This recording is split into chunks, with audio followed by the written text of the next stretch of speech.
Assalamualaikum warahmatullahi wabarakatuh.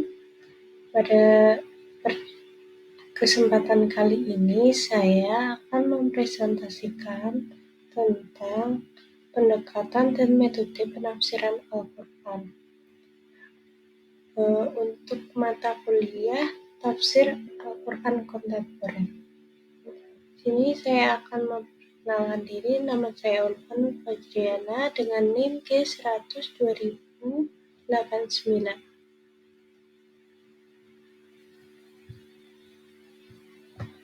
Pada penafsiran Al-Quran dibagi menjadi 3 pendekatan.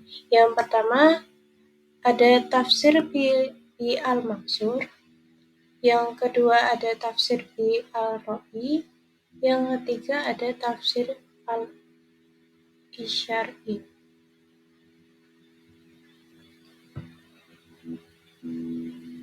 Kemudian ada tafsir bil al-maksur.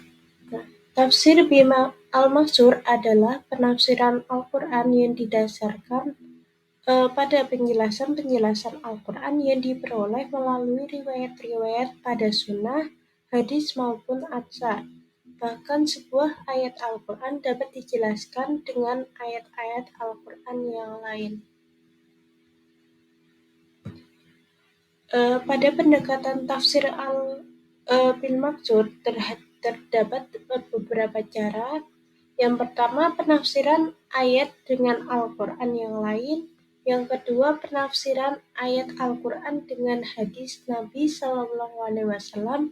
Yang ketiga, penafsiran ayat Al-Quran dengan keterangan sahabat-sahabat Nabi. Kemudian ada tafsir bi al-ra'yu. Nah, tafsir bil al-ra'yu itu adalah penafsiran seorang mufasir yang diperoleh melalui hasil penalaran atau ijtihadnya, di mana penalaran ini sebagai sumber utamanya. Seorang mufasir di sini tentu saja adalah orang yang secara kompetensi keilmuannya telah dianggap telah memenuhi persyaratan sebagai seorang mufasir. Kemudian ada tafsir al-isyari. Tafsir al-isyari ini menurut bahasa kata isyari itu isyari ini berasal dari kata asyara yusiru isyarata, yang berarti memberi isyarat atau menunjukkan. Sedangkan menurut istilah tafsir isyari ini adalah sesuatu upaya untuk menjelaskan kandungan-kandungan Al-Quran dengan menakwilkan ayat-ayat sesuai dengan isyarat yang tersirat dengan tanpa atau mengingkari yang tersurat atau zohir secara ayat. Nah, adapun syarat diterimanya tafsir isyari ini antara lain, yang pertama tidak bertentangan dengan makna lain, makna tekstual Al-Quran. Yang kedua, penafsiran didukung atau diperkuat dengan dalil-dalil syar'i lainnya. Yang ketiga, penafsiran tidak bertentangan dengan dalil syara' atau rasio. Yang keempat, penafsirannya tidak menganggap bahwa hanya itu saja tafsiran yang dikehendaki oleh Allah, bukan pengertian tekstual ayat terlebih dahulu. Terakhir, penafsiran tidak terlalu jauh sehingga tidak ada hubungannya dengan lafaz. Kemudian ada metode penafsiran Al-Quran. Nah, yang pertama ada metode tahlili atau secara analisis. Merupakan suatu metode yang menjelaskan ayat Al-Quran dengan cara menguraikan ayat demi ayat, surat demi surat, sesuai dengan tata urutan dengan penjelasan yang cukup terperinci sesuai dengan kecenderungan masing-masing mufasir terhadap aspek-aspek yang ingin disampaikan. Misalnya menjelaskan ayat disampaikan aspek qiraat, asbabun nuzul, munasabah, balaghah, hukum, dan lain sebagainya. Kemudian ada metode ijmali atau secara global. Metode dalam menjelaskan ayat Al-Quran dengan cara mengemukakan makna yang bersifat global dengan bahasa yang ringkas supaya mudah dipahami. Di sini mufasir menjelaskan pesan-pesan pokok dari ayat tanpa menguraikan panjang lebar. Contohnya kitab tafsir Jalalain karya Jalaluddin dan Jalaluddin Al-Mahali dan tafsir Al-Quran Al-Azim karya Muhammad Farid Wajdi, At-Tafsir Al-Wasit terbitan Majma' Al-Bunus Al-Islamiyah. Kemudian ada metode muqaran atau komparatif.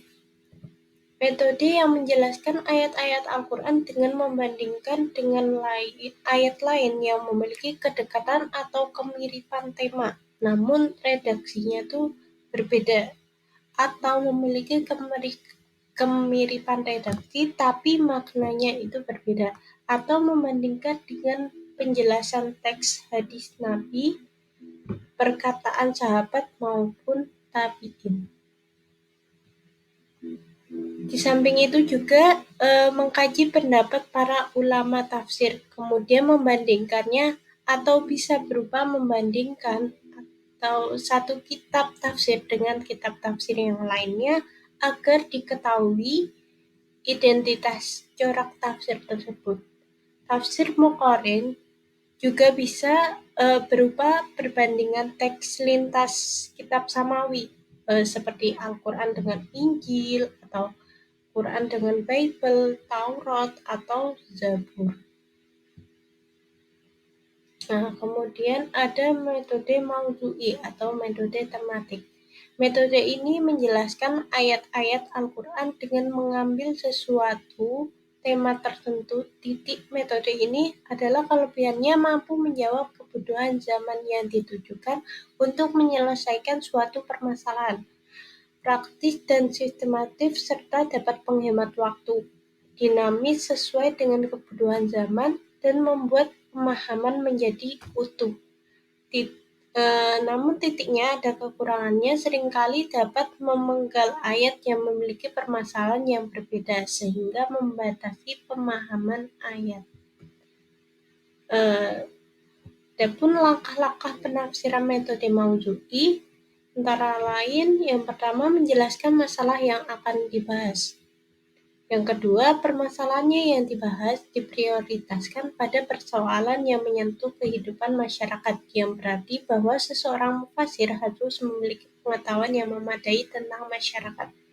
Yang ketiga, menghimpun ayat-ayat yang berkaitan dengan masalah tersebut.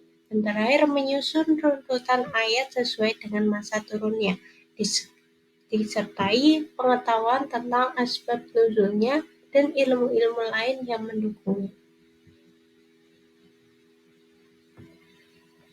Kemudian ada memahami korelasi ayat-ayat tersebut dalam surahnya masing-masing terkait erat dengan ilmu munasabat. Kemudian menyusun pembahasan dalam kerangka sempurna dan membuat outline.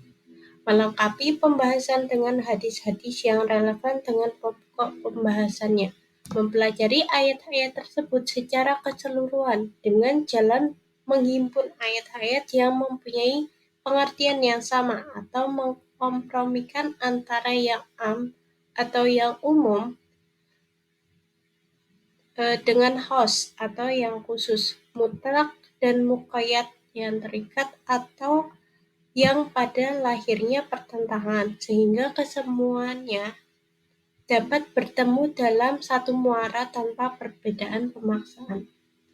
Mungkin itu saja presentasi dari saya. Adapun kurang dan lebihnya saya mohon maaf.